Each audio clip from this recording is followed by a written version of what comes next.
زمین سے 480 فیٹ اونچے 4500 سال پرانے اس پیرامڈ کے اندر ایسا کیا تھا جس کو صرف دیکھنے کے لیے ریسرچرز نے ایک روبوٹک کیمرہ پیرامڈ کے اندر بھیجا۔ ایک جگہ پر آ کر روبوٹک کیمرہ رک گیا کیونکہ اب اس کے سامنے پتھر کا ایک سلیب تھا۔ ریسرچرز کا ماننا تھا کہ اس سلیب کے پیچھے ضرور کوئی ایسا راز چھپا ہے جو پچھلے 4500 سالوں سے دفن ہے۔ یہ راز ان کو ہر قیمت پر جاننا تھا، اس لیے انہوں نے روبوٹ کے آگے ایک ڈرل مشین لگائی جس نے اس پتھر کے سلیب میں باریک چھید کر دیا۔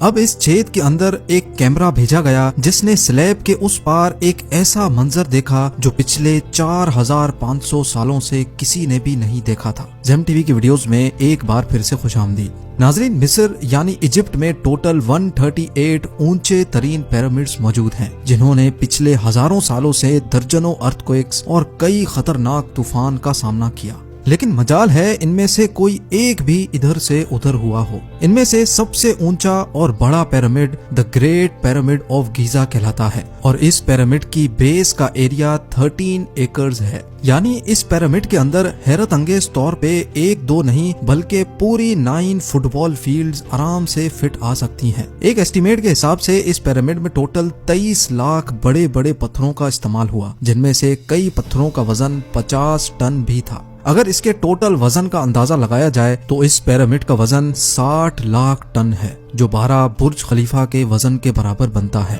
لیکن اتنے اونچے اور عالی شان پیرامڈز بنانے کا آخر مقصد کیا تھا؟ ہزاروں سال پہلے جب انسان کے پاس کوئی ٹولز بھی موجود نہیں تھے، تب ان پیرامڈز کی دیواروں کو کیسے انچ بائی انچ لیول کیا گیا؟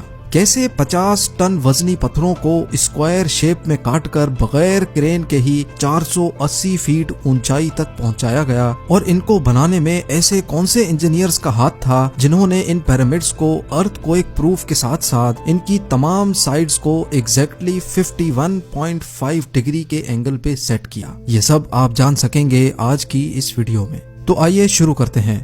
Challenge number 1۔ کئی صدیوں سے مختلف ریسرچ ٹیمز اس پیرامڈ کی کنسٹرکشن ٹیکنیک جاننے کے لیے سر جوڑ کر بیٹھی تھیں کہ آخر اس پیرامڈ کی ہر side exactly north, south, east اور ویسٹ پہ بغیر کمپس کے کیسے سیٹ کی گئی ہوں گی۔ کئی ایکسپرٹس کا ماننا ہے کہ اس ٹائم کے آرکیٹیکٹس نے سب سے پہلے ایسی زمین تلاش کی ہوگی جو لاکھوں ٹن وزنی پتھروں کا وزن جھیل سکے۔ اس کے بعد پولر سٹارز یعنی وہ ستارے جن کی مدد سے ارتھ کے پولز کا پتہ پڑتا ہے، ان کی مدد سے پیرامڈ کی ہر سائڈ کو مارک کیا گیا۔